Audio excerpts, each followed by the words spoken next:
Well, thank you very much. South Carolina, we've had a great relationship with South Carolina. Thank you very much. And I'm thrilled to be back in this beautiful state. We love this state. With thousands of hardworking, God-fearing American patriots.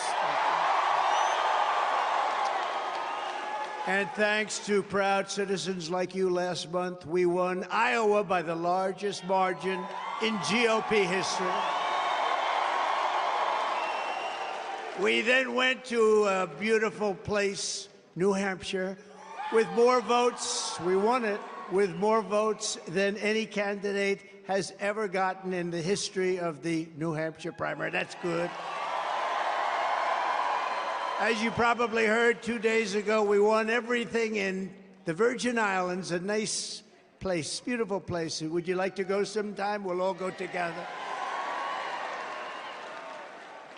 Now we won everything in the Virgin Islands, and then we had a great night, day, month, year, decade in Nevada. We love Nevada. 99% in the Nevada caucuses. We even won the primary that we didn't participate in. We won the primary by 48 points, and we didn't participate in it. It was very nice. I think I was known as not this name. No, we won the primary by a lot. We didn't have much competition, to be honest with you. But we got more votes than anybody in Nevada in the caucuses. We got more votes than anybody in the history of that. So far, we're breaking every record. And I have a feeling we're going to do that again, right, Henry, in South Carolina. We're going to do it again. I think so. We don't have much competition, I will take. Turned out we have a lot less competition than we thought. 14 days from now, each and every one of you is going to get out and vote and deliver a gigantic win right here in South Carolina. And this November, we're going to win the White House, and we're going to take back our country. We're going to take it back. Terrible. Terrible what's been happening. Early voting for South Carolina begins. The primary begins. You got to get out.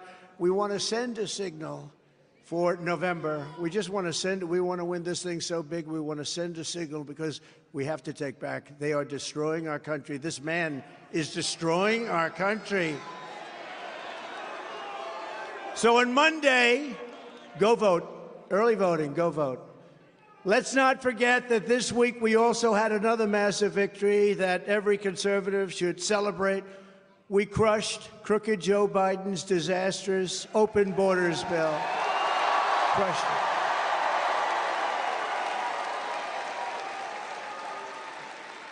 Mike Johnson did a very good job, and the whole group did a great job in Congress. We crushed it. We saved America from yet another horrific Biden betrayal, disaster. I don't think he knows what the hell he's doing anyway, so. I always say, by the people that surround him, or by, sometimes I'll interchange, I'll say, by Barack Hussein Obama. Barack Hussein. But every time I say that, the fake news, oh, that's a lot of fake news back there. The fake news.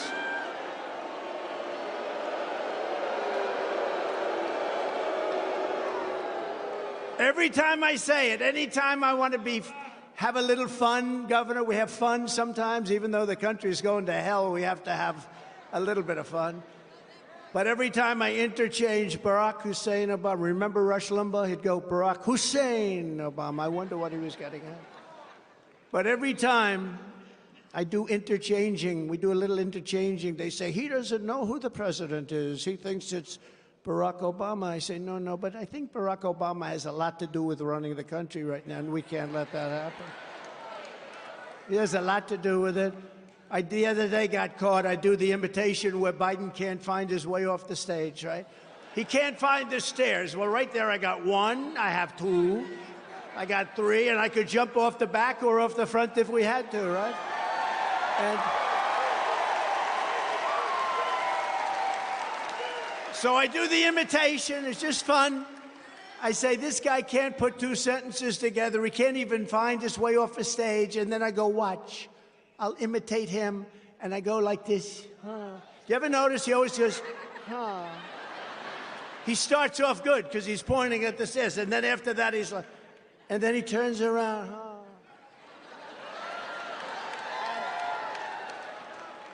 And in Nevada, where we did so well, we had a wall in the back. We don't have a wall here. We have great people, as opposed to a wall. I like people better, though. But we had a wall, and I walked back to the wall. Where are I? And then I came back, and we had and we did a very good speech. They said he was unable to find his way off the stage. You know why? Because they're among the most dishonest people you'll ever see. So what I do, you have to be very careful with sarcasm and having a lot of fun, because they don't like fun. They use it to your disadvantage. But I will say that I've never seen such spirit as we have right now. Never. You look outside. I mean, this is a big place and all, but I think you have 4 or 5 times the number of people outside. You can't get them in. Would anybody like to give up their place? No? No, Vernon? The answer is no. I just made a very short, we have big screens outside. I made a little short speech, but we're going to have to come back and maybe use the airport, do something. But we got to get everybody. We got to get everybody in. But among other travesties, Biden's horrendous border plan would have allowed millions and millions. This is the worst border plan I've ever seen. You don't need a bill or a plan. All you have to do as president say, shut the border, like I did. I said, shut the border. You don't need bills and plans. Would have allowed millions of illegal aliens a year flooding unchecked across our borders. Virtually unlimited number of illegals from countries such as Somalia, the Congo, Libya, Yemen, and Iran. A lot of people coming in from Iran, a lot of people coming from China, a lot of people coming from Russia. It's interesting. They're coming from these places. Sadly, I don't want to say this to the women. I don't want to insult the women, but there are very few women coming in. They're almost all men, 18 to 25. That means fighting age. That's fighting age. So they have something planned, and we're not going to stand for it. They are destroying our country. This group of fascists, they're destroying our country. They talk about democracy. Biden is bad for democracy because he's grossly incompetent. That's why he's bad for democracy. He is bad for democracy. Plus, he uses DOJ and FBI and everything he can to go after an opponent. And nothing has ever happened like that in this country. Now, it does happen in third world countries and banana republics, but so far it hasn't, but it's happened here. And I think it's reverberating against him. I looked at the polls. I think it's actually been it's hard to say it's good to be indicted, but it sure as hell has helped the polls, hasn't it? Because I've never had polls like that. No, he's bad for democracy, and it would have given him new authority, the bill would have given him new authority to grant mass asylum, which, by the way, Bird Brain loves mass asylum. There's nothing nice about her. I will never run against President Trump. He is a great president, the greatest president in my lifetime, which is actually quite a bit now. The greatest president in my lifetime, she said. I will never run against him. Then she comes over to see me at Mar-a-Lago. Sir, I will never run against you. She brought her husband. Where's her husband? Oh, he's away. He's away. What happened to her husband? What happened to her husband? Where is he? He's gone. He knew. He knew. But no, think of this. Think of this. I will never run against you, sir, but it's all over tape. We've got like 19 versions. The great Dan Scavino, he made 19 versions of it. I will never run against him. Will you run against him? I will never. A little while later, I'd like to announce my candidacy. We don't need people like this. And I'll tell you what. She did a job. She was fine. She was okay. But I didn't put her there because I wanted her there at the United Nations. That was up to me. I wanted to take your lieutenant governor, who's right here, and make him governor. That's what I wanted. And I wanted you to have Peggy as a first lady. Got the best first lady. So that's a lot of truth to that, too. Because this man, when I was campaigning, for a long time, I got along with her, made contributions to the governor. She'd always called contributions for years. And then I decided to run, and I said, one person I know I have is Nikki. I have Nikki Haley. Tricky Nikki. I have Haley. And so now I announce, and I call various people for endorsements. I don't think they mean much unless it's my endorsement, right, Henry? It doesn't mean much. And she didn't return my call. This years ago. And then I call her again. Finally, she returns, no, I'm sorry, I'm with somebody else. I won't tell you who because it happens to be now a friend of mine. We've all unified and friends. But you know what? It's not China, no. No, it's not China. But I had a man who, at the time, I didn't know, the lieutenant governor believed in Donald Trump. He believed in me.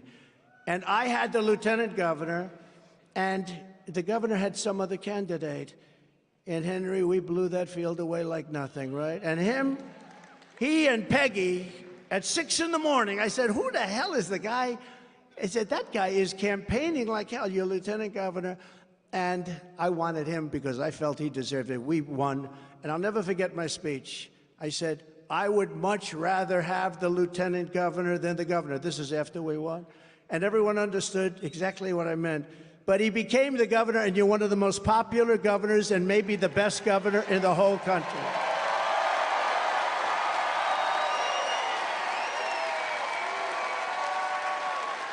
Oh, he didn't expect to build up like that.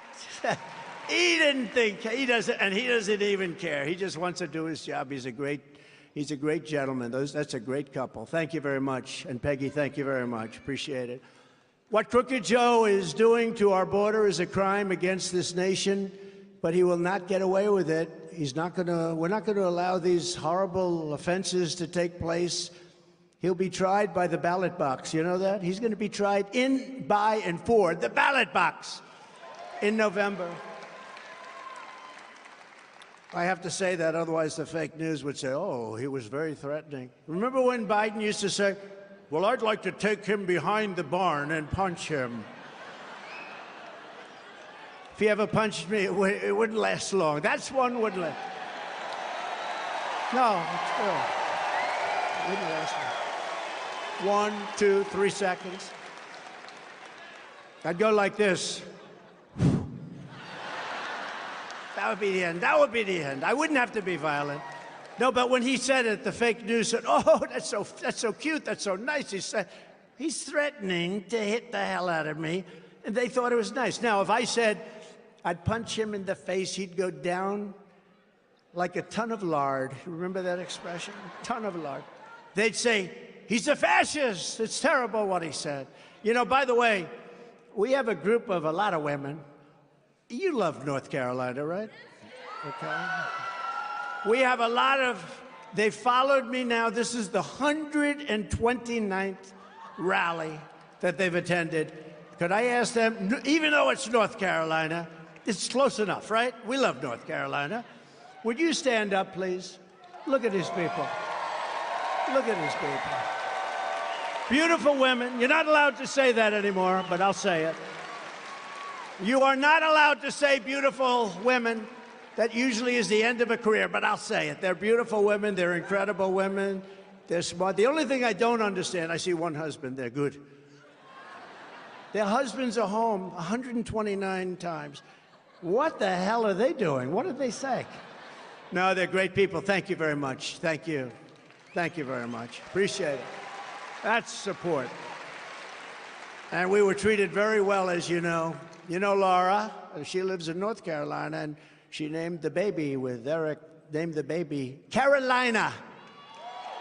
No discrimination. I said, is that north or the south? They said, it's both. It's both. So she's great. Thank you very much, everybody. Thank you for coming. I appreciate it.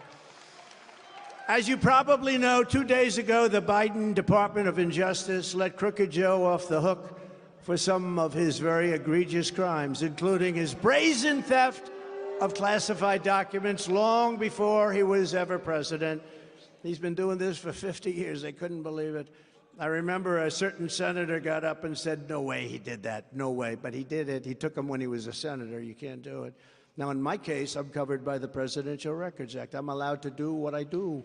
But he wasn't covered. He was a vice president, not covered, and he was a senator.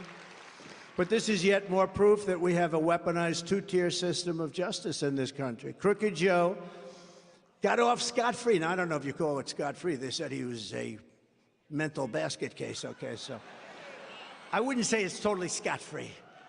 In fact, I think maybe if I had my choice, I'd take the other. I'd go through a little process, but that's better than what happened. But they said he was a disaster mentally, and he willfully stole gigantic numbers of classified documents, willful. But because of his condition mentally, is this guy going to make it to the starting gate, seriously?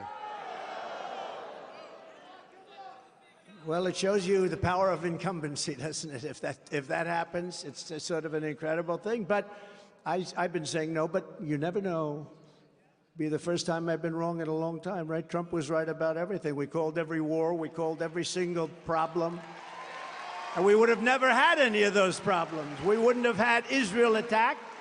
We wouldn't have had Ukraine and Russia fighting and killing everybody and blowing up their cities. And we wouldn't have had inflation because it was started by energy. It was started by oil, gasoline, which doubled, more than doubled.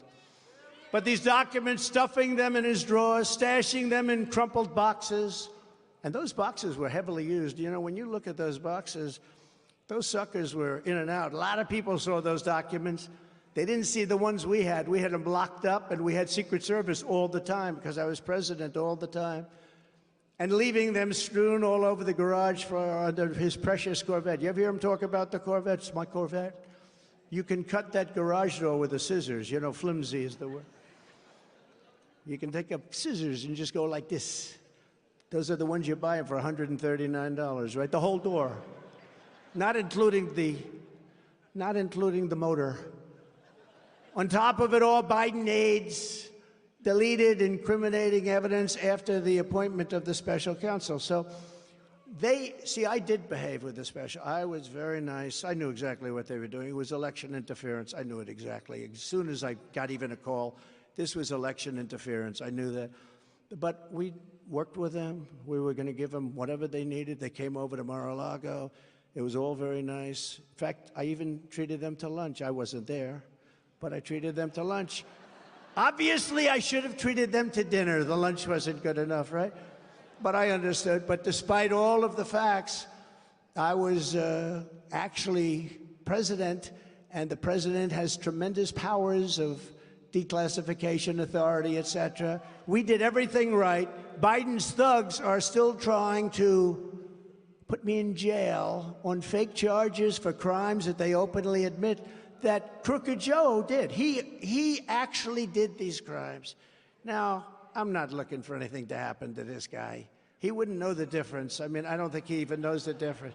She goes, we are. That's like, there'll be no revenge. No revenge. Does everybody agree? No revenge. No revenge. But this is selective political persecution, not prosecution, persecution. If there was one shred of honesty or decency left in the radical left Democrat Party, and there's not, but it's a radical left. They've gone so far off. Open borders, high interest rates, horrible what they're teaching your children in school. A woke military. We have a great military, but it's headed by woke people at the top. They're trying to change it. Not going to happen. We defeated ISIS in 4 weeks. Everyone said it would take 4 years. We did it in 4 weeks. We have a great military. But the Biden DOJ, the entire phony boxes hoax against your favorite president and me would be immediately dropped. Everybody says it. We had 3 or 4 legal scholars today say, well, that's the end of that case against Trump, because you can't have one guy get out and then another guy who did nothing wrong, nothing wrong. He did tremendous wrong, and I'm not even asking, because if you look back, all presidents have taken a lot of stuff. I mean, that would mean every president, including Obama, Clinton, Bush, every one of them would right now be in the who's gal. That wouldn't look too good in history, would it? But we did everything right. He did everything wrong. And what they should do is that case should be dropped immediately by deranged Jack Smith. Did you ever hear of deranged Jack Smith? He's a prosecutor. He's prosecuted a lot of people, and he loses in the end because he goes too far. He's one of those guys. He goes so crazy. He goes so, that's why we call him deranged. When I return to the White House, I will have no higher priority than cleaning up this rot and this corruption and restoring fair, equal, and impartial justice under the constitutional rule of law.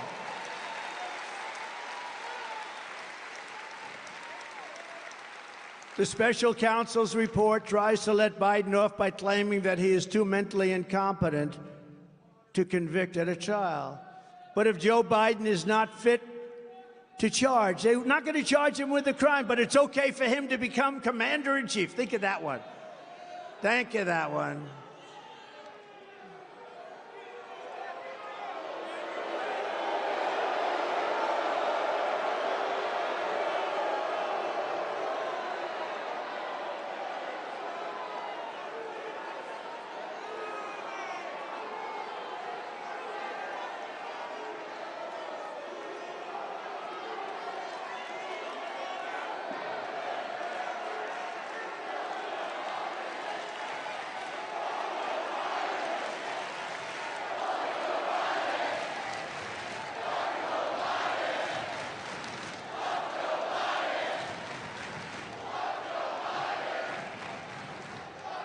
All right, thank you very much. Just a little interlude. You know, that used to happen all the time. Now it doesn't happen too much.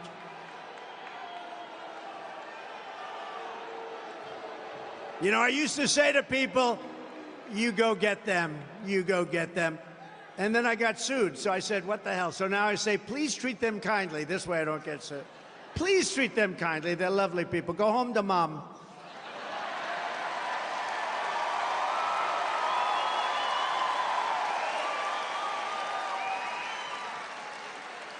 But we know that Joe Biden has always been too mentally incompetent. Is he gone? I think he's gone. We don't have that. Remember, we used to have it all the time? And I used to get angry with the cameras because they never show the crowd. They'll never show the crowd outside, which is many times the size of the crowd inside. They never do. But I used to get angry, and then I figured it must be the equipment. But I used to complain. They'd show me, my face, and a few of the people right back there, very attractive people. But they would never, it's true. But they would never show the crowd, and I'd complain, I'd call them up, I'd call Fox, would call everybody, would say, why aren't you showing the crowd? Because it's so impressive. And then I realized it's very expensive equipment, it's probably new, steel cable, steel bars, so you can't turn. And then we had a couple of incidents like that, and that equipment was able to turn like a pretzel.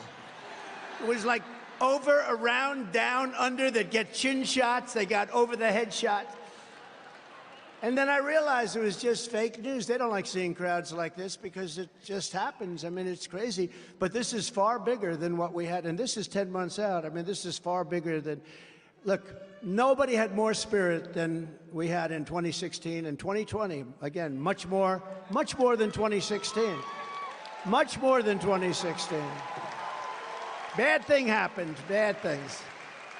But this blows both of them away. There's never been spirit. And the reason is, you like me. Do you ever see where they say, well, we have two people running.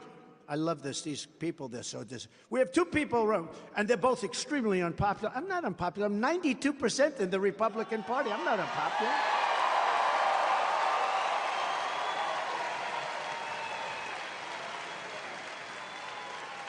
I mean, brain dead, she's got, you know what she's got? Like 12%. She's got 12%. There was a poll came out today, 87 to like 9, and they're 3% undecided. 3%. No, we gotta win this thing. We have to win it big. We have to win, not against her. That's irrelevant. We have to win it. We have to set, that's why you have to vote. We have to set a signal out to the whole world that come November, it's going to be different. And the reason we have the spirit is because we see how bad they are.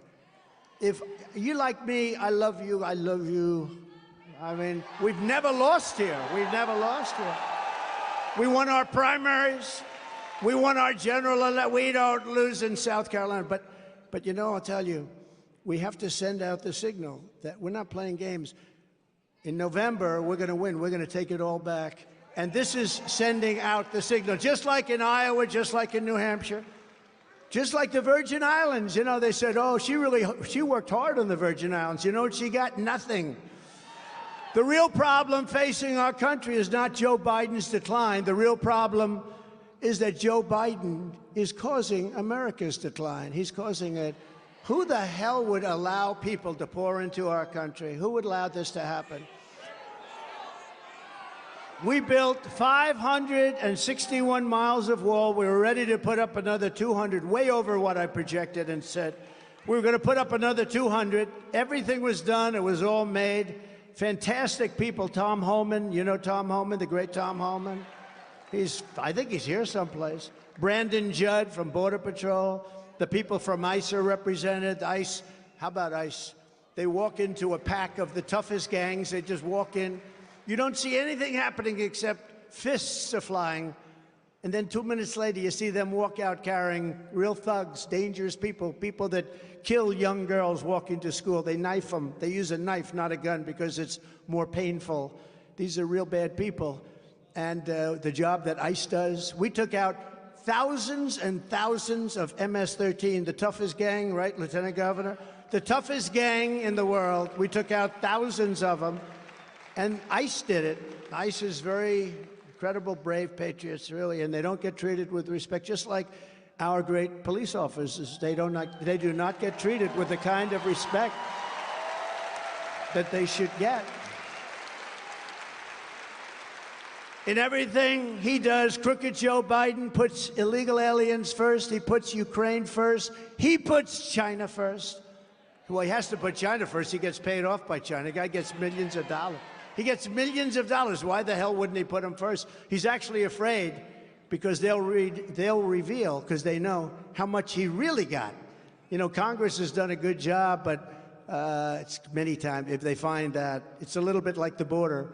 When they say that so many people were screened, they don't talk about the millions of people that came through.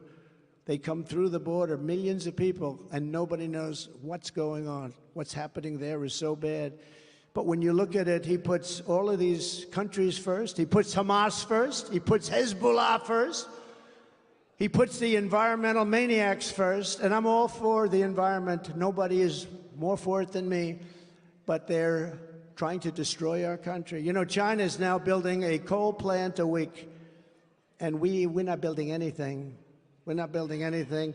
The windmills aren't working, the most expensive form of energy ever. Germany tried it. They wanted to go for windmills and solar. They would have been out of business in about 3 months. Can't fire up the big factories, can't do it. And you have clean, beautiful natural gas. You have clean coal. You have great things. We have more, by the way, we have more liquid gold under our feet, right? Mr. Congressman, great job you did. Great speech. Great speech, Michael. But they put everyone first except us. He puts America last, and he puts our workers last. He puts our safety last. We don't know. You know, the people coming into our country, many, many terrorists coming in. They just did this chart on one of the fake news stations. I couldn't believe it. This is real news. 2019, they showed that under Trump, there were no terrorists. We had all sorts of bans. We had bans on everything. We didn't like people. We didn't like countries. We didn't like what was happening in the country. We didn't let them in. But we had big bans, and we got approval through the Supreme Court of the United States. It was very controversial. But we never had a terrorist attack during the 4 years that I was president, and we won't again. We won't again. Won't happen. You know, I wanted to talk about that so badly during my term. I said, you know, it's 2.5 years, 3 years, 3.5 years. I wanted to talk about it, Michael. I wanted to say, we never had a terrorist, but I didn't want to. I was afraid what might happen the next day. But we got through 4 years without an attack, and they knew they can't attack. They can't attack when Trump is president. Not going to happen. Because as your president, I put America first every single time, every day, and every night.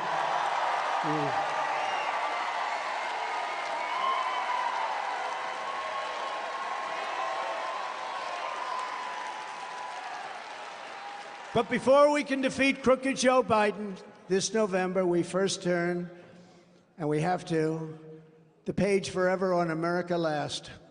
He actually says, we've got to stop MAGA.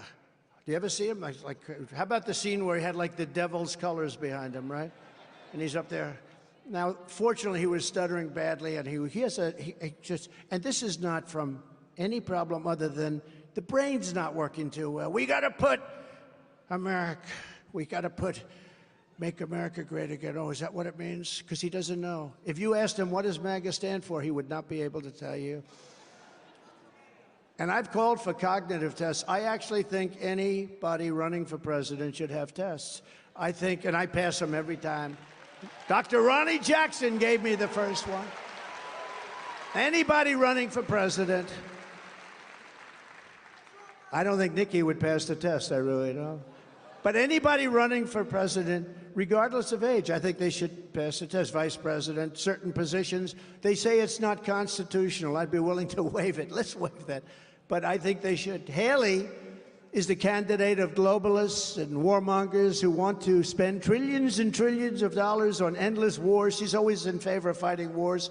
You know, during my term, we defeated ISIS. We knocked out the worst terrorists in the world. You know that. We took out the worst terrorists, the two of them. You know who they are.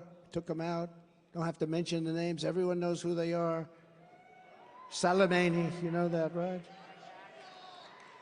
Al-Baghdadi, you know, the founder of ISIS. We took him out. Soleimani, the head of, he was, I think, the Iranians actually, they were so afraid of this guy. He was a vicious guy. Father of the roadside bomb. All of the soldiers that some in this room, I saw some in this room, where they lost their legs, their arms, they got badly, so badly. But we took him out. And al-Baghdadi, the founder of ISIS, trying to rebuild it again. I wiped it out. I wiped him out. I wiped it out. We got him done. Conan, remember Conan the dog, right? Conan. We gave Conan a medal. Conan the dog. Conan was pretty warm. That was the last thing he heard was Conan running at him. But they're gone, and we defeated, and we didn't go into one war. I'm the first president in 76 years that didn't get into a war. First one. It's a big thing. It's easy to go into war. You know, we rebuilt the military. It's easy to go into war. We're going to go in and knock the hell out of somebody. We have the best equipment in the world because of me. I rebuilt the military. We had fighter jets that were 53 years old. And we have all brand new F-35s now, and we have the greatest military in the world. We really do. When I went after ISIS, I was told 4 years, and we took them out in just a matter of weeks. The whole thing gone, 100%. I remember we got it down to 98%. And I said, let's get out of here, because Iran doesn't want ISIS. They're enemies, natural enemies. Russia doesn't want. I said, let them finish off the final two. Let's get the hell out of there. I wanted to get out after 20 years of ridiculous spending of billions and trillions of dollars. And the fake news said, he didn't finish the job. It's 98%. I figured let them take out the two a little. So you know what I said? All right, fellas, go and knock the hell out of them, and let's get the hell out. We finished 100%. We knocked out ISIS. General Raisin Cain, right? Raisin, do you know who Raisin Cain is? General Raisin Cain was great. He did a great job. We got some great generals, not the guys you see on television that leave Afghanistan. Let's take the soldiers out first. Let's take the military out first. If I ask a child, there's a beautiful child sitting in the 10th row right there, about 11 years, 10 years old. If I ask that young man, what do you think we should do? Should we take the military out first or last? He would tell me, sir, last. What's wrong with you asking me a stupid question like that, sir? We took the military out first. We didn't take our equipment. We left $85 billion worth of equipment. We left the saddest. Look, we had 13 incredible soldiers. I've gotten to know their families. 13 military killed, violently killed, blown up. 38 people so horrifically hit, and nobody talks about them. Do you ever hear that? You probably never heard that from anybody else. Nobody talks about the 38 people so badly hit, legs gone, arms gone, faces just so sad. I visited many of them in Walter Reed. By the way, one of the greatest hospitals in the world. Those doctors are incredible. What they do is incredible. 5 years ago, they could have never lived, but it's incredible. 38 so badly hurt.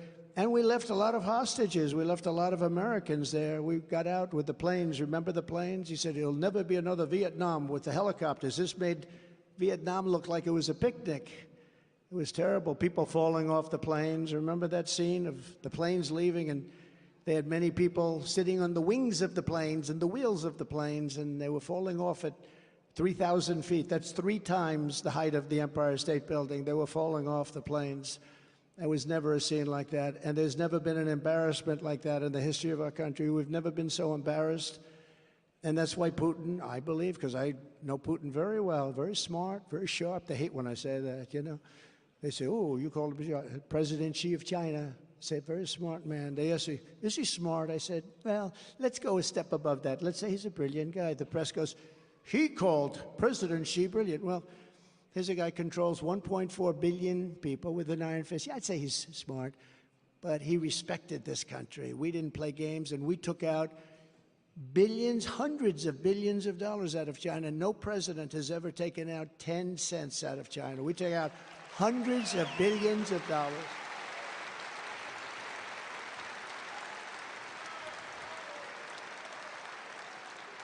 So Nikki may have started her career in South Carolina, but she's now 100% the candidate of Wall Street and the war machine. She wants to go to war with everybody. She wants to kill people.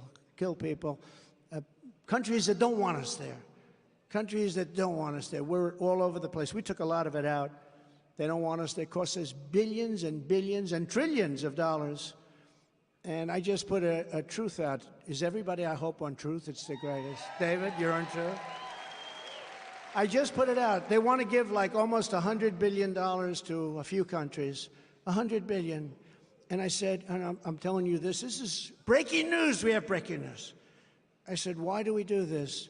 If you do, you give them not $100 billion, you give it to them as a loan. It's called a loan. Give them the money, and if they can pay it back, they pay it back. If they can't pay it back, they don't have to pay it back because, you know, they've got some problems. But if they go to another nation, they drop us like a dog, like a female drops a male after a date because he doesn't like her, right? If that happens to our country, then very simply, we call the loan and we say we want our money because we give money and then they go to another side. As an example, let's say we give all this money. We were already into Ukraine for over $200 billion. And they could make a deal with Russia in the next 3 weeks, and all of a sudden they don't want to deal with us anymore. We've given hundreds of billions of dollars. And why are we at over $200 billion? And the European nations are, if you add them up, it's a very similar sized economy. They're at $25 billion. So we're at 200 plus, and it affects them much more. We have a thing called an ocean between us, right? It affects them much more. But we're at 200, they're at 250. I did the same thing with NATO. I got them to pay up. NATO was busted until I came along. I said, everybody's going to pay. They said, well, if we don't pay, are you still going to protect us? I said, absolutely not. They couldn't believe the answer. And everybody, you never saw more money pour in. The Secretary General Stoltenberg, well, I don't know if he is anymore, but he was my biggest fan. He said, all these presidents came in, they'd make a speech, they'd leave, and that was it. And they all owed money, and they wouldn't pay it. I came in, I made a speech, and I said, you got to pay up. They asked me that question. One of the presidents of a big country stood up and said, well, sir, if we don't pay and we're attacked by Russia, will you protect us? I said, you didn't pay? You're delinquent? He said, yes, let's say that happened. No, I would not protect you. In fact, I would encourage them to do whatever the hell they want. You got to pay. You got to pay your bills.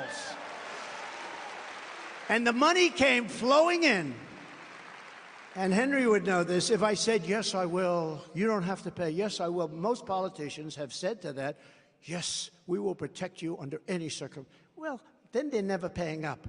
I said, no, no, you have to understand, you don't pay your bills, you get no protection. It's very simple. Hundreds of billions of dollars came into NATO, and that's why they have money today, because of what I did. And then I hear that they like Obama better. They should like Obama better. You know why? Because he didn't ask for anything. We were like the stupid country of the world, and we're not going to be the stupid country of the world any longer. We're not going to be. Got bad under this guy. So he now wants to send them $50, $60 billion. I have to say one thing. I think the greatest salesman ever in history is Zelensky.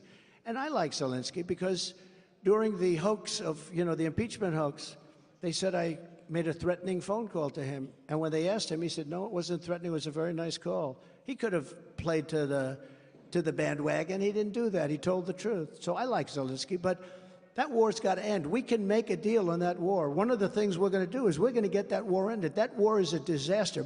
Thousands, hundreds of thousands of people are being killed, far more than you're reading about. And you notice you don't hear about that war anymore. You know why? Because they're not doing well, that's why. Because the fake news is totally bought in, and now they're saying this is not working out. No, we got to get that war settled, and I'll get it settled. It would have never happened with Putin. It would have never happened. And by the way, it didn't happen for 4 years. It didn't happen. We'll get it settled.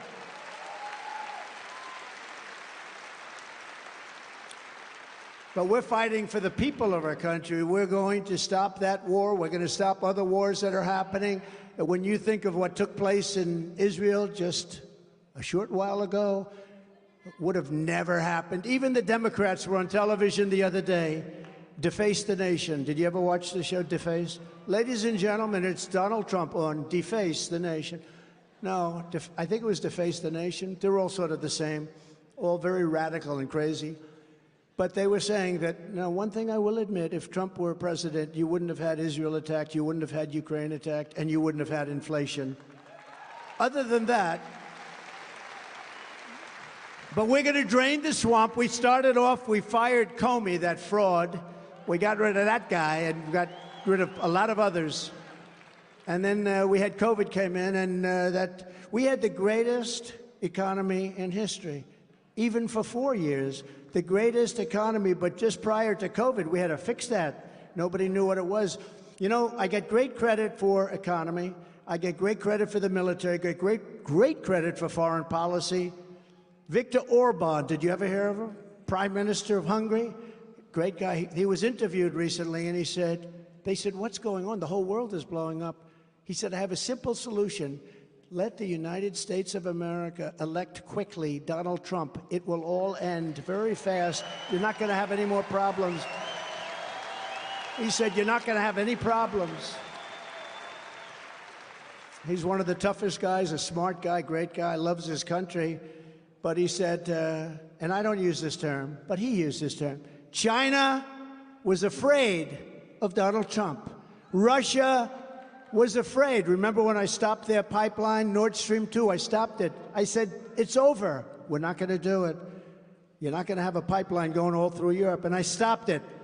And it was done. And Biden came in, he approved it, like so crazy.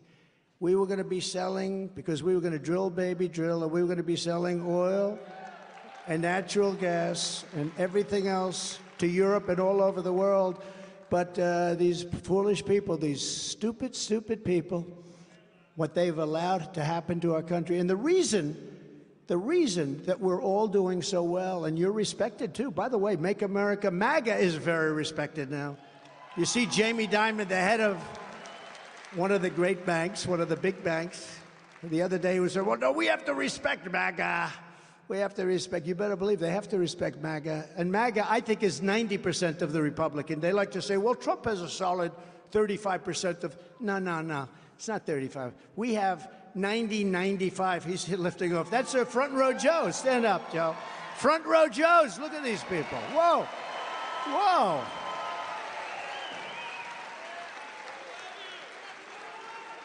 They might even have your record, North Carolina, okay? All these North Carolina women. But they come to a lot of events and they're rich people, I think, right? You have plenty of cash. They got a lot of cash. They got to have a lot of cash. They follow me all over the place. Thank you. Thank you. No, they're great people, actually. But as president, I ended the NAFTA disaster, the worst trade deal ever made, and replaced it with a brand new USMCA. That's Mexico and Canada, who are ripping us off. I know they're our neighbors, but they were ripping us off. The best trade deal, they say, ever made in our country. I know it's good because they want to renegotiate the deal. And for years, we suffered with NAFTA. And everyone said, you'll never be able, you know how to get it knocked out in Congress, that one. That couldn't be executive order. And amazing, but it was a giant win for South Carolina and farmers, manufacturers. It was a tremendous win for Iowa. It was a tremendous win for Wisconsin, but it was a great win for you. I took on communist China like no administration in history, bringing in hundreds and hundreds of billions of dollars, hundreds of billions, and I would say my relationship got to be a little bit sour. There are a lot of people think that COVID came because of that. They said, how do we get this guy out? Now what they're trying to do is use the Justice Department, the local DAs, and the Attorney Generals. But nothing's going to work. Look, we're doing a great job. We're doing a great job. If we do a great job and we have the people on our side, nothing they can do can hurt us. We're doing something that's never been done before. We're straightening out a mess.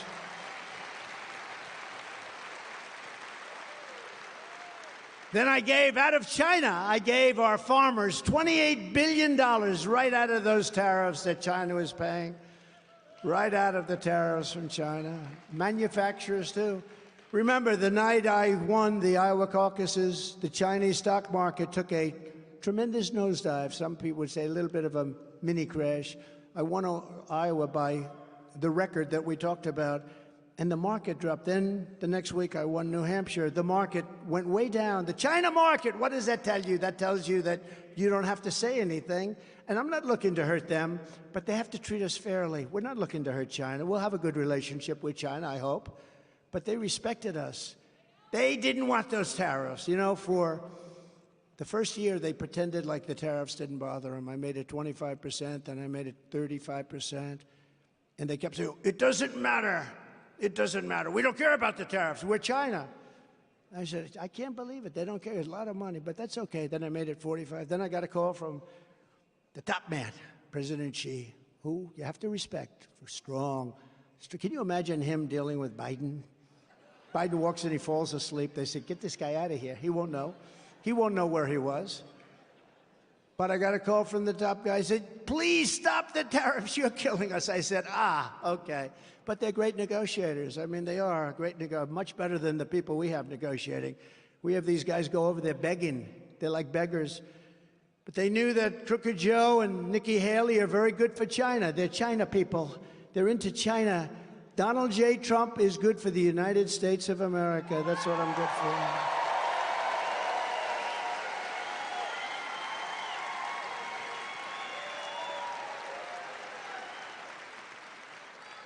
By the way, did you see the picture? And we have, I have hardly used this crazy teleprompter today. It's terrible.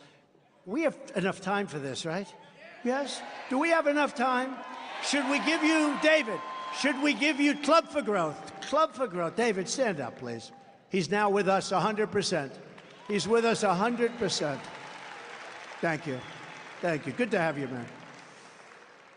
Now, did they show you the picture of Mitt Romney? He's like kryptonite. If you touch Mitt Romney, you go down. I had a certain senator, I won't say which one. I endorsed him. He took a 44-point lead. And then Mitt Romney got involved with him. And he started saying, here's the endorsement of Mitt Romney. That's a kill. He went from 44-point lead to a 10-point deficit. But I got involved because I knew it wasn't true. And he won his state. It was a great victory. I don't want to tell you the senator. A lot of people know. Could have been more than one senator. Mitt Romney is kryptonite. Mitt Romney is a friend of Nikki Haley. And you saw the screen. I think you saw the screenshot. And that was actually when she was with Barack Hussein Obama. Oh, do we have good work? This was not, exactly, this was not on the screen. Congratulations, people in the back.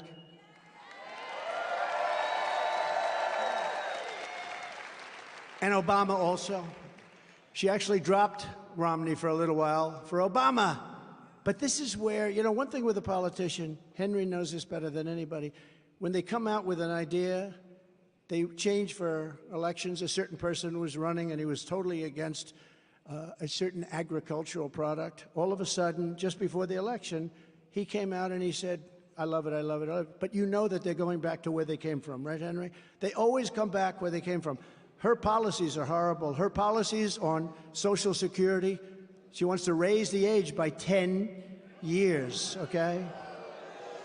No, now she'll deny it, but if she ever got it, she'll never get it. You know, she's got like zero chance.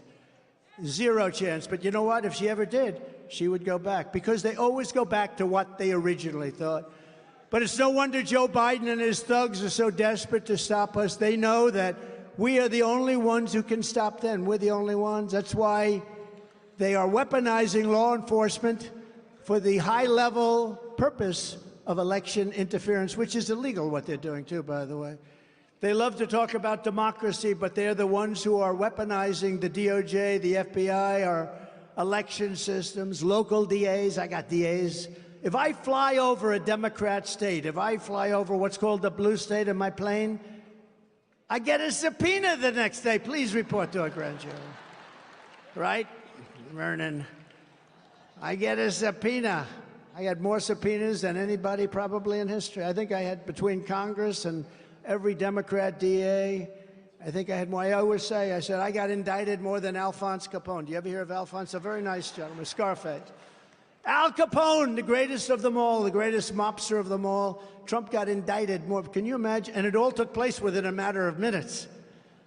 It's election interference, election. I wonder what my great father and mother, they're up in heaven. Believe it or not, my father was a tough guy, but he would make heaven because he had a great heart. And my mother, there's no doubt about it. My father is questionable, but my mother, there's no doubt. But they're both up there, and they're looking up, and they're looking. She's going to say, Mary, our son is indicted more than Al Capone. How the hell did this ever happen? And it all took place within moments. But they're coming after you in many ways. They're coming after you. I'm just, you know, I'm just stopping them. I'm stopping them. I always will. Somebody asked me the other day, a very important, a very, very successful guy asked me, they see what we have to go through with these maniacs. They're lunatics, and they see what I go through. And I say, it doesn't bother me because I have such support. It really doesn't bother me, which probably tells you there's a little bit of a screw loose there, because a lot of people would be not able to function. But it actually makes me, it inspires me. They said, if you had it to do again, you had a great life. I had the greatest life. I had the most beautiful places. I had a beautiful life. I did tremendous, had a book. It became the biggest book. Many books, but had a book, one of the biggest books ever, a thing called The Art of the Deal. Had a television show, became the top show, The Apprentice. I didn't know anything about television. I didn't know anything about books. One of the greatest real estate developers, what I do best is build. I'm a great developer. That's what I did. I made a lot of money with it. You see that when you look at my statements, which are now public for everybody to see. I did great. But they say to me, you had a great life, have great homes, Mar-a-Lago, and many others like it. Then they say, if you had it to do again, would you do it? I never hesitate. I said, absolutely, I'd do it. I would have none of this happening, because what I'm doing is necessary. And if I didn't do it, our country is gone. I believe our country would be gone. I really do. I really do. So in a sense, I'm doing it for you, but in a sense, I'm doing it for my family. I'm doing it for a lot of great people, but I don't even hesitate. They asked me two questions. First is that, would you do it again? And they're always surprised when I say absolutely. You know, you got to go to, on Monday I have a court case, or Tuesday. It's okay. It's all right. You just say, I wish whatever state I'm supposed to be in well, and they can all see and they understand. They get the game. Look, normally when this happens, you go like that. You announce, here's what happens. You get indicted, you go to the microphone. Ladies and gentlemen, I'd like to announce my retirement from politics. I will be going home to spend more time with my family and to fight for my name. That's what happens. 99.9%, right? Henry wouldn't know because he's not even close.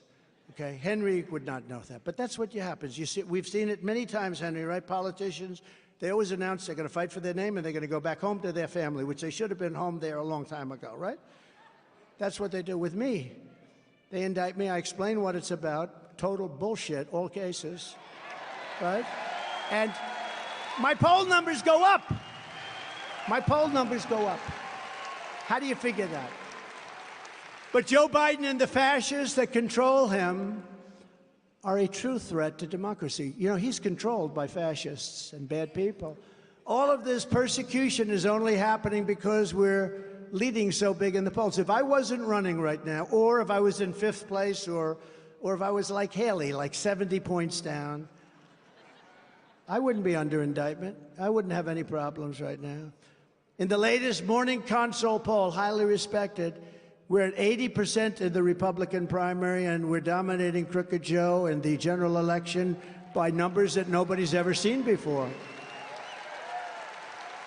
fact, our lead against Biden is the largest it has ever been. 6, 7, 8, 9. We have one at 11 points, which is hard. I have a friend that called me. He's not into politics. He said, could I ask you a question? How come you're only leading Biden by 8 points? I said, because if I ran this speech that I'm supposed to be using, but I decided not to. You know why? Because I feel at home with South Carolina. I'm at home. I'm at home. No, if I ran this book, if I ran that book, you start off with 39 points if you're a Democrat. I actually told my children, they're great. I have great children, smart children. They worked hard, very hard. I said, I don't want to get in your way, but it's a lot easier and a lot safer to be a Democrat. It's true. If I ran that book, nothing else, just the book, has no life, no nothing, you get 39 points. That's why it amazes me. In other words, a Democrat, between the unions, the civil service, and a few other groups, I won't mention them, but you get 39 points, right? So no matter who you are, this microphone would get 39 points. We start off with nothing. We start off with nothing. We don't have that. We have to run the whole East Coast like I did twice. I did better the second time. But we have to run the East Coast. Then we have to take the Midwest. Then we have to do all sorts of things. I'll never forget that incredible 2016, though, when everyone said, well, he has no chance. Remember, they gave me a 2% chance, right? Remember the poll, the number? Some genius sold his whole company to the New York Times. They paid him millions of dollars because he gave me a 2% chance. And then as you win states, you go from 2% to 4% to 10% to 14%. So I started off at 2% the evening of the fatal evening, that fatal for the enemy, totally fatal for the enemy. So I started off at 2%, and then it comes out, Donald Trump has won the state of Florida. Oh, that's nice. So now I go from 2% chance to an 8% chance. Then we win Georgia, we win North Carolina, we win South Carolina. We win, ultimately, Pennsylvania. We ran the whole East Coast.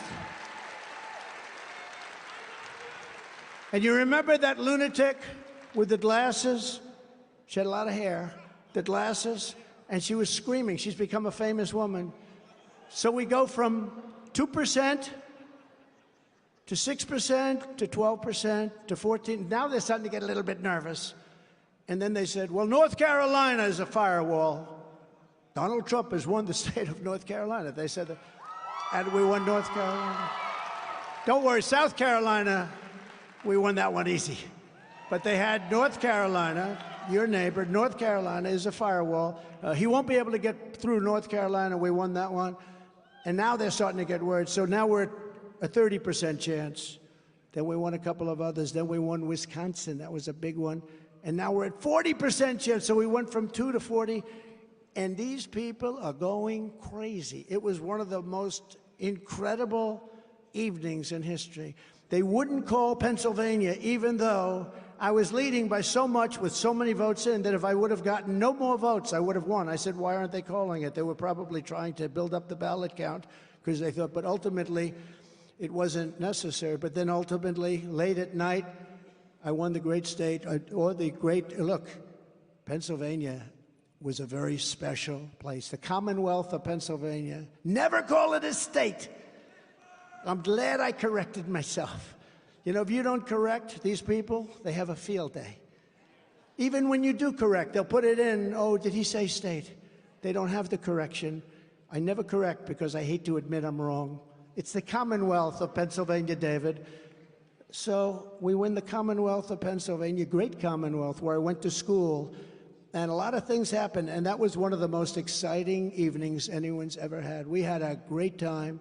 The radical left Democrats want Nikki Haley because they know that she's easy to beat. She's very easy to beat. Haley supports a 23% national sales tax, and she wants to gut Medicare and Social Security and raise the retirement age of Social Security by 10 years. Anybody getting ready for the Social Security? Would you mind? So you're ready for next year. In 6 months, darling, in 6 months, I'm getting my Social Security. I've waited for years for this. Oh, Nikki Haley just added 10 more years. That's not going to have much of an impact, right? She just added 10 years. But she gave land away in your state. She gave land away, as you know, to China. But most importantly, I'm beating Biden in almost every poll, and she's not beating Biden. She's misrepresenting a lot of things. And on the amnesty bill, she sided with crooked Joe Biden, and I sided with the people of the United States of America. A little different. The radical left Democrats rigged the presidential election of 2020, and we're not going to allow them to rig the presidential election of 2024. We're not going to allow it. Not going to allow it. And every time the radical left Democrats, Marxists, communists, and fascists indict me, I consider it a great badge of honor. I consider it a great badge. These are very bad people. These are very crooked people, because I'm being indicted for you. Thank you very much. I appreciate it. Never forget, our enemies want to take away my freedom, because I will never let them take away your freedom. They want to silence me, because I will never let them silence you. I never will let that happen. And in the end, they're not after me, they're after you. I just happen to be standing in the way, and I always will. So we're delighted to be joined today by a gentleman. I'd give him big place. I don't have to do too much, but we're really happy to have so many incredible political people that love your state and love our country. Governor Henry McMaster is here. Henry, thank you. And our First Lady, Peggy, thank you, Peggy. Lieutenant Governor Pamela Evett is here. Thank you, Pamela. Great job. Great job. We have many members of Congress: Russell Fry, Nancy Mace, William Timmons, Joe Wilson, Mike Waltz, who you heard before, Horry County GOP Chairman Reese Boyd, done a great job. Thank you, Reese. And our 2020 Horry County Captain, Jerry McDaniel. I see Jerry back there someplace. Hi, Jerry. A man who did a fantastic job as ambassador. He really, one of the best. He really brought a lot of people together. Ambassador Ed McMullen. Thank you. A very good person, Pastor Mark Burns. Mark, stand up. Thanks. Wherever you may be. A fantastic woman, a true patriot, Laura Loomer. Laura, thank you. Thank you. Thank you, Laura.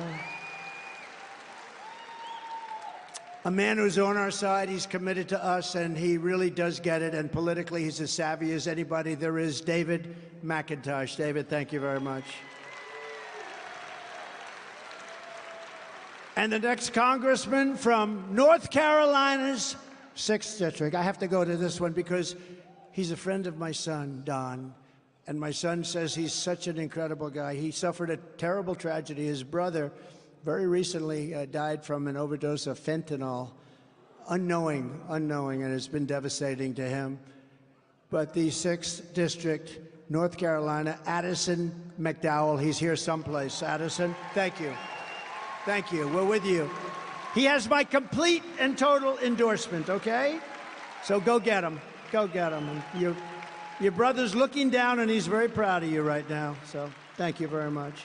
From the very first day that we take back the White House from crooked Joe Biden, I believe, and I believe this strongly, we're going to have the 4 greatest years in the history of our country. And frankly, we have to.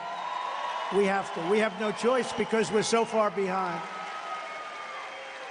We had the greatest economy in history, and now we have what's gone on. I mean, the inflation, what it's done to people, it's devastated people, 35, 40, 50%. If you think for basic staples. We appointed over 300 federal judges and 3 great Supreme Court justices. That was a big thing. We fully rebuilt the United States military and created Space Force, the first time since Air Force 78 years ago, right, Mr. Congressman? And you helped us, Mike. You helped us, Mike. That was a good speech you made, Mike. I was very proud of you.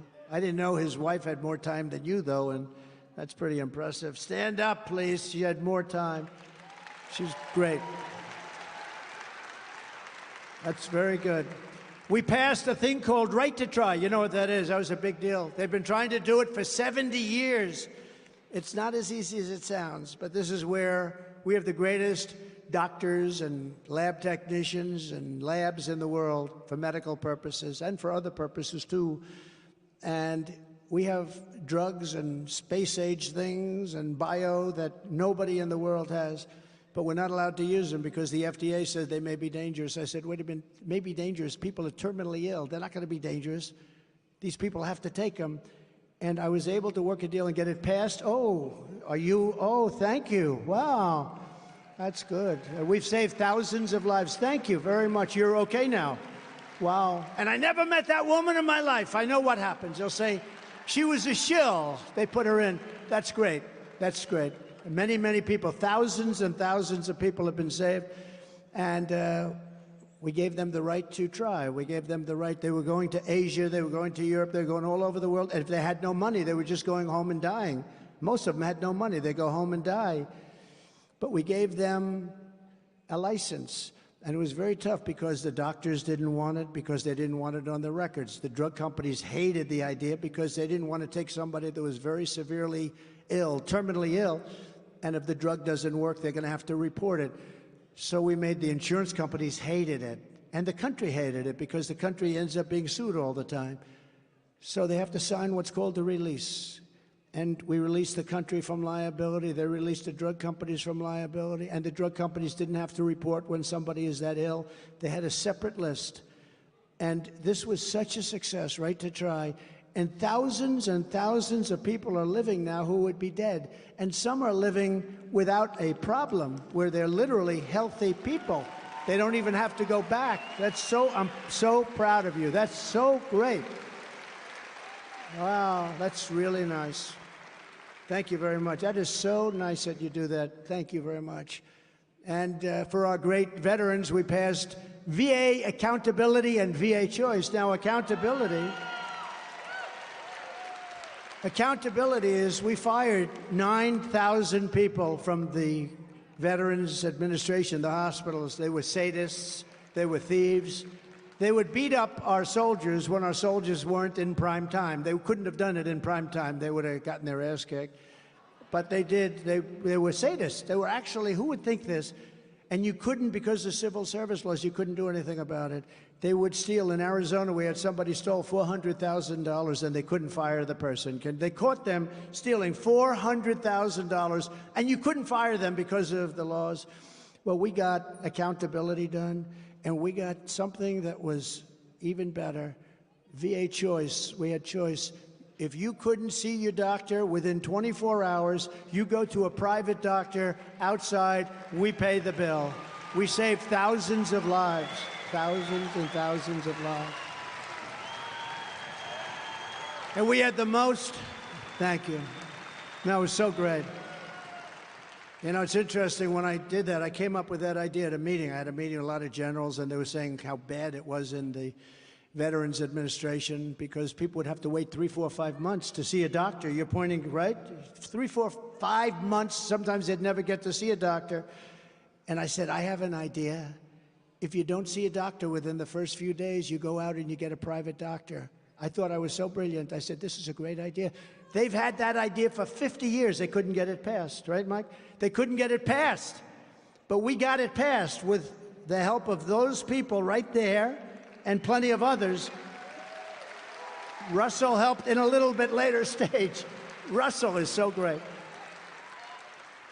But we got it passed, and now they are seeing the doctor if they don't have, and sometimes, you know, the doctors are great, but they're just loaded.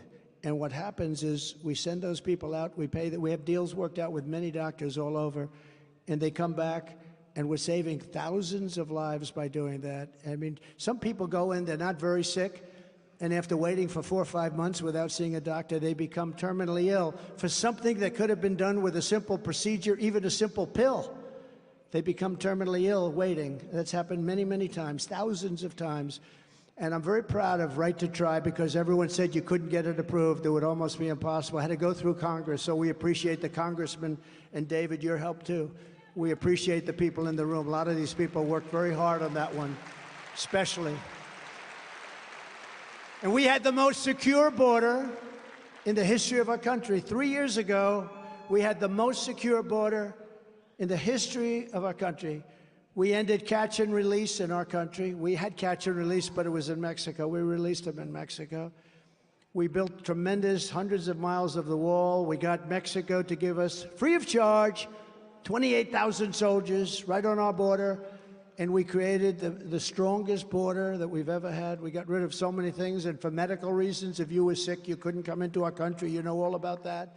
We had a lot of things. They've given it all up. Now we have people that are not only, in many cases, from prisons and jails and from mental institutions. We have people pouring into our country that are very ill, and diseases that can be passed on to others. And they're coming in by the thousands and tens of thousands. And if you want, I said to my people, should I do it? And they said, well, you could ask, would you like to hear the snake? Does anybody know? You know the snake, right? Should we do the snake? Does everybody have time? It's not too long. So this is a little takeoff on a very successful song from many, many years ago. And it was redone a little bit to make it more pertinent. But I think it is, because we have people coming into our country who shouldn't be here. We have people coming into our country who are going to cause tremendous problems, 100% certain that there'll be terrorist attacks in the not-too-distant future, 100%. That's a pretty big statement. So we did this, we wrote it, and people really understand it. It's very understandable and beautiful and tragic, both at the same time.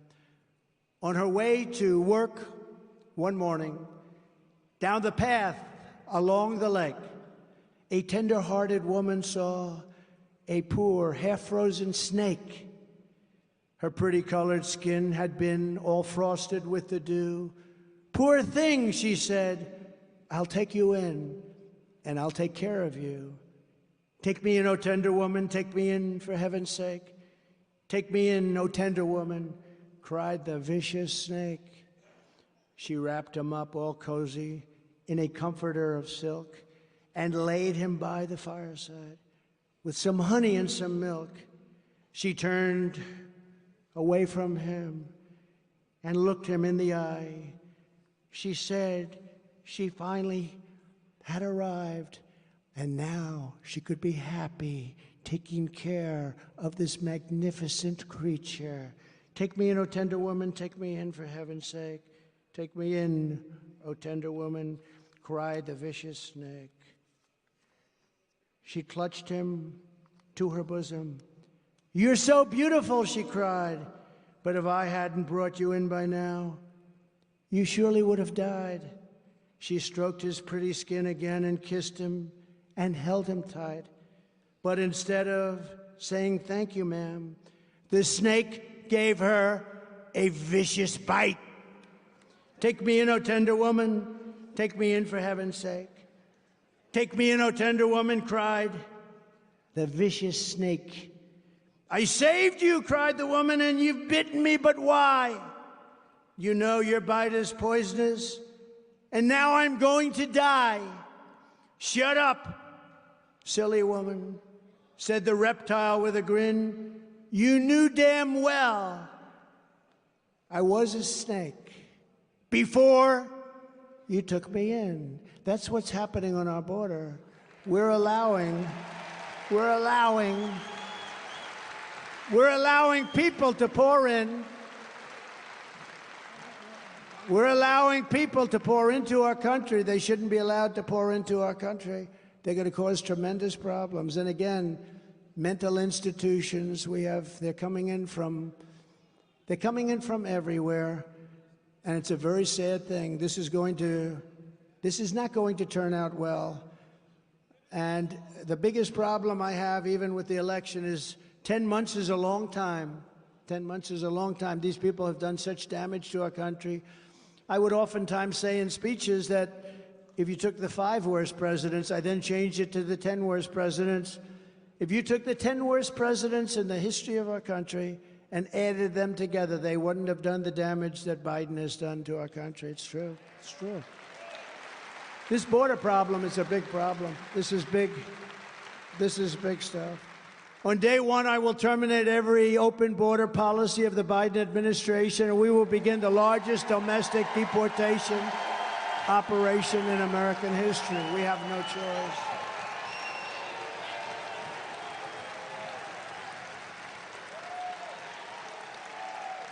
We have no choice. We don't want to do that. We have no choice. Dwight Eisenhower, President Eisenhower, was actually a pretty tough guy, tougher than people think.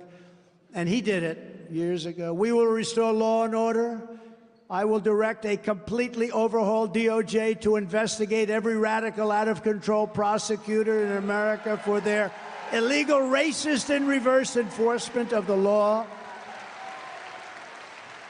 I'm also going to indemnify all police officers and law enforcement officials throughout the United States to protect them from being destroyed by the radical left for taking strong actions on crime.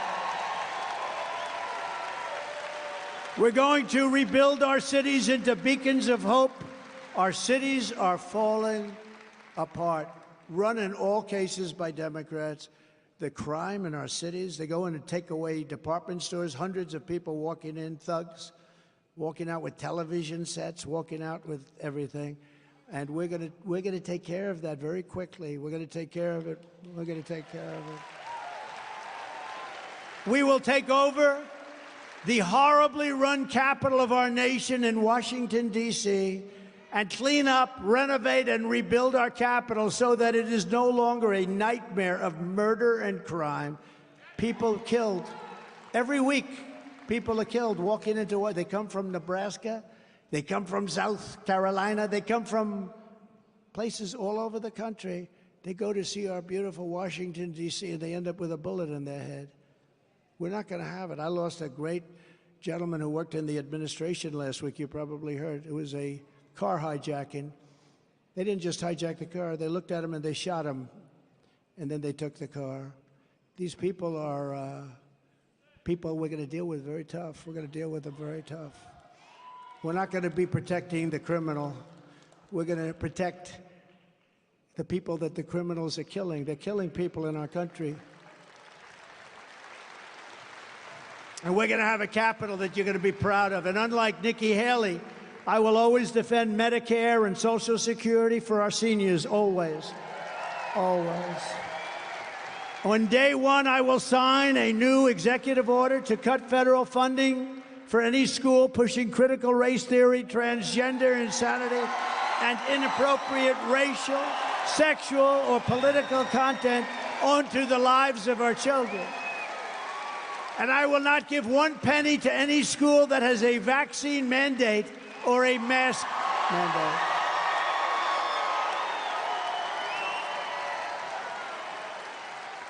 And I can't even believe I have to say it, but I do have to say it because I guess I'm a politician. I guess. I don't feel like a politician. I will keep men out of women's sports. 100%. And I will fully uphold the Second Amendment, our very under siege. We will protect innocent life and will restore free speech into our country. We don't have free speech. We don't have a fair press, and we don't have free speech. And I will secure our elections. One of the most important things. Remember, to have a great country, you have to have strong borders and free elections. We have neither. We have neither. Our goal will be one-day voting with paper ballots, voter ID. One-day voting. By the way, the paper ballots cost 9% the cost of what you're doing right now. And they're faster and they're far more secure. So if you want to save America, vote for Trump. Get out and vote. Vote Republican. The primary is Saturday, February 24th. Early in-person voting begins this Monday and ends on February 22nd. It's closed Sunday. Remember that. The 18th and Monday, the 19th for President's Day. But go out and get a little bit early. Nikki is pushing Democrats to vote. She wants Democrats because she's not getting the Republicans. They don't. And the Democrats aren't going to do that. She did the same thing in New Hampshire. They allow Democrats to vote in the Republican primary. Do you ever hear that one? Well, hate to say you have a little bit of that too, but not as severe. But she's pressing the Democrats. Details are sc.donaldjtrump.com. So in conclusion, together we are taking on some of the most menacing forces and vicious opponents our people have ever seen. We've never seen anything like what's happening in our country. And the danger from within is far greater, in my opinion, than the danger on the outside of our country. That's danger, but this is serious danger. The fascists, the communists, the serious socialists. We don't even talk about socialism. I mean, remember I said, we will never have a socialist country. I was right. We skipped over socialism. We went right down to communism. It's horrible what's happening. But no matter how hateful and corrupt the communists and criminals we are fighting against may be, you must never forget this nation does not belong to them. This nation belongs to you. This is your home. This is your heritage. And our American liberty is your God-given right. From Columbia to Conway, from Greenville to Garden City, and from Foley Beach to Myrtle Beach, we stand on the shoulders of South Carolina heroes who crossed the oceans, settled the continent, tamed the wilderness, laid down the railroads, raised up those big, beautiful skyscrapers. I did that. Won 2 world wars, defeated fascism and communism, and made America the single greatest nation in the world.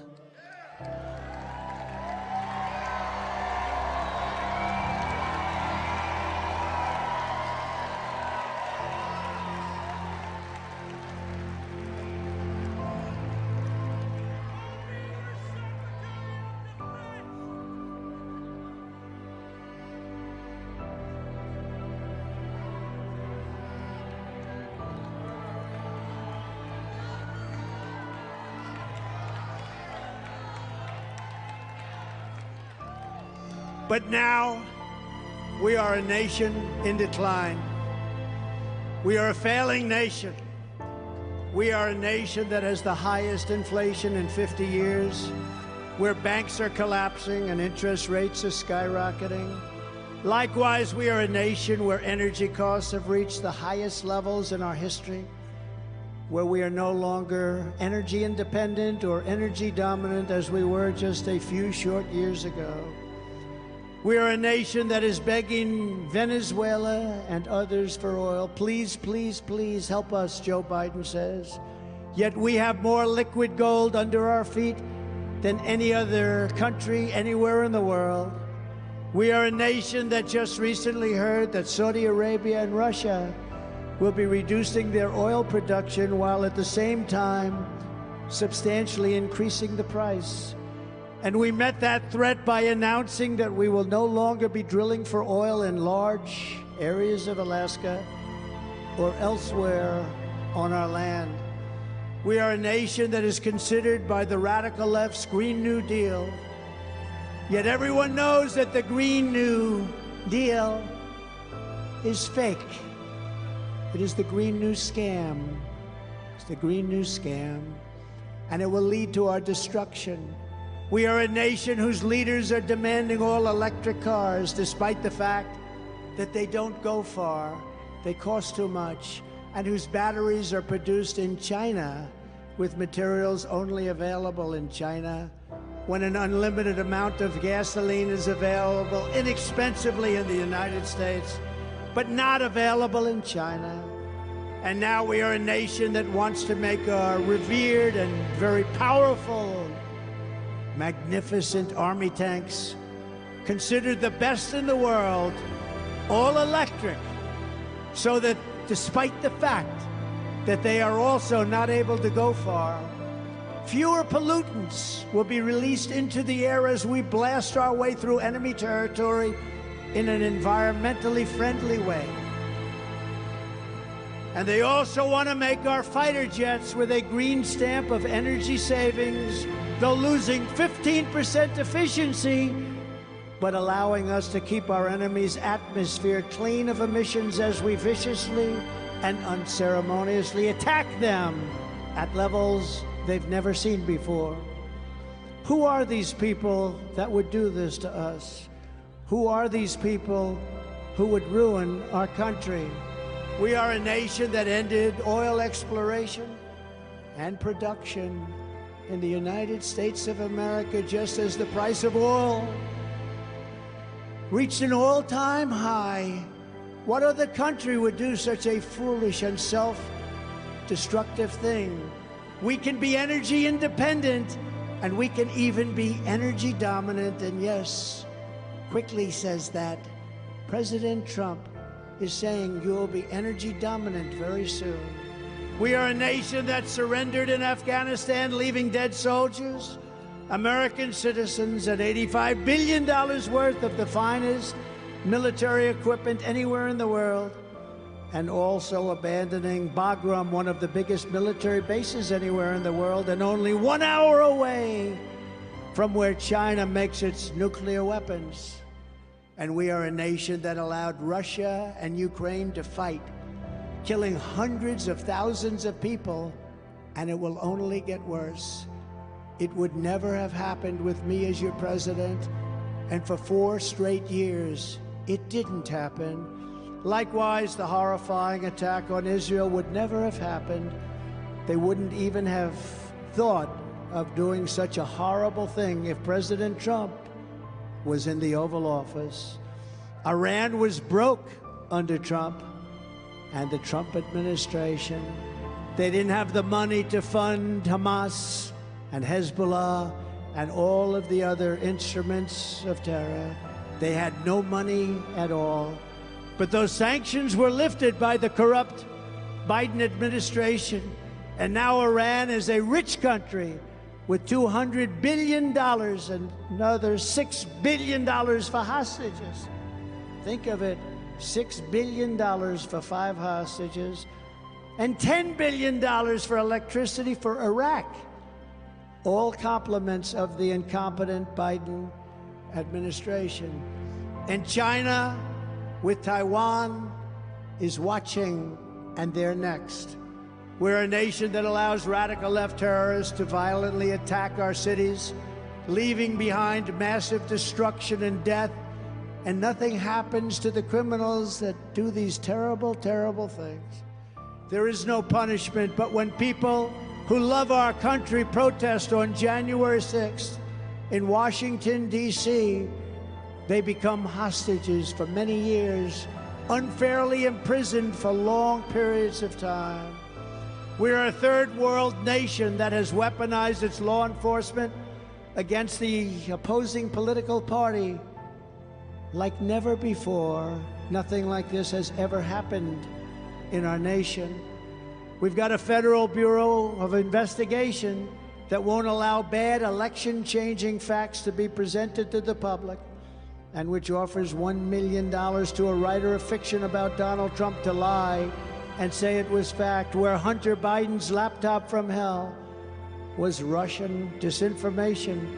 And the FBI knew it wasn't, but 51 intelligence agents said it was, and the Department of Justice that refuses to investigate egregious acts of voting irregularities and fraud.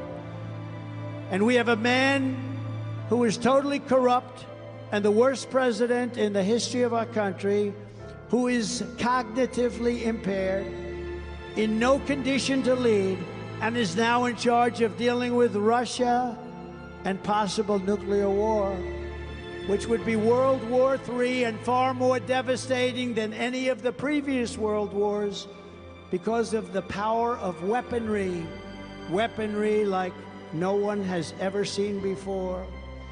We're a nation that no longer has a free and fair press. Fake news is all you get, and they are indeed the enemy of the people. They refuse to discuss the Biden crime family, but enjoy covering false indictments of Donald J. Trump, who has done nothing wrong except win an election that they didn't think could be won. We are a nation where free speech is no longer allowed, and where crime is rampant and out of control like never, ever before. We are a nation that is allowing Iran to build a massive nuclear weapon and China to use the trillions and trillions of dollars it has taken from us to build a military to rival our own. And less than 3 years ago, we had Iran, China, Russia, and North Korea in check.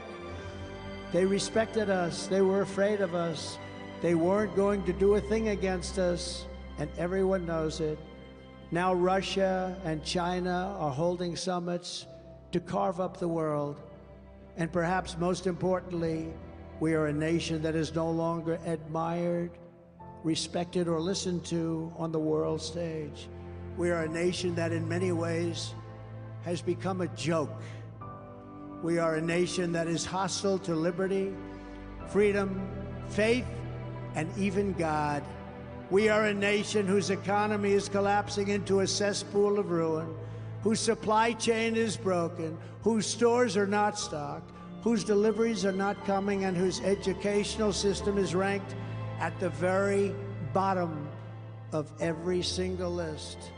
We are a nation that just sold a once great company, United States Steel, to Japan. We are a nation whose stock market's continued success is contingent on MAGA winning the next election. If we don't win the next election, the stock market will crash, just like it did in 1929. We are a nation where large packs of sadistic criminals and thieves are allowed to go openly into stores, beat them, kill their workers, destroy their customers, leave with armloads of goods, but with no retribution whatsoever, where the authority of our great police has been taken, where their families and pensions have been threatened, and their lives would be destroyed for the mere mentions of the words law enforcement. We are a nation where fentanyl and all other forms of illegal drugs are easier to get than groceries to feed our beautiful families. We have become a drug-infested, crime-ridden nation, which is incapable of solving even the simplest of problems. We will institute the powerful death penalty for drug dealers, where each dealer is responsible for the death during their lives of 500 people. Mothers will never again be forced to watch their children overdosing and hopelessly dying in their arms, screaming, "What can I do? What can I do? Save my baby, what can I do?" We are a nation whose once revered airports are dirty. They're a crowded mess. You sit and wait for hours and then are notified that the plane won't leave. They have no idea when they will.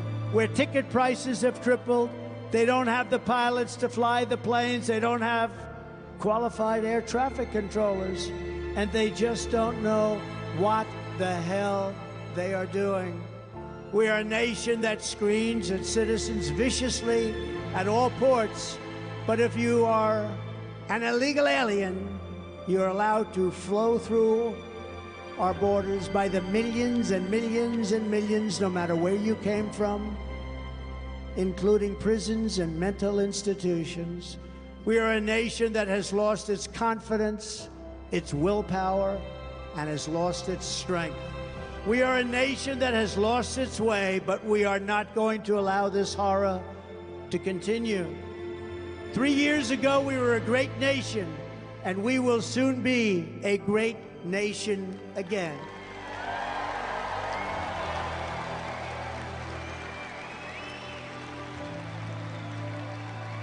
It was hard-working patriots like you who built this country, and it is hard-working patriots like you who are going to save our country.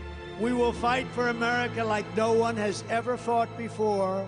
2024 is our final battle.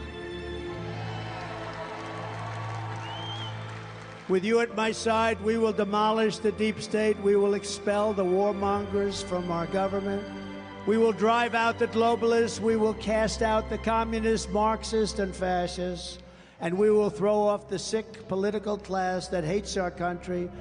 We will rout the fake news media. We will drain the swamp. We will liberate our country from these tyrants and villains. Once and for all, we will be liberated. We will be free. Like those patriots before us, we will not bend. We will not break. We will not yield.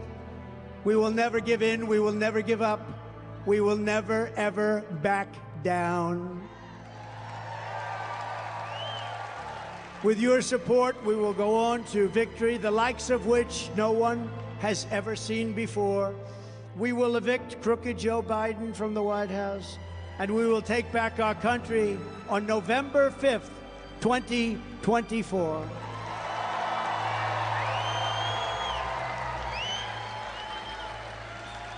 The great silent majority is rising like never before, and under our leadership, the forgotten man and woman will be forgotten no longer. We are one movement, one people, one family, and one glorious nation under God.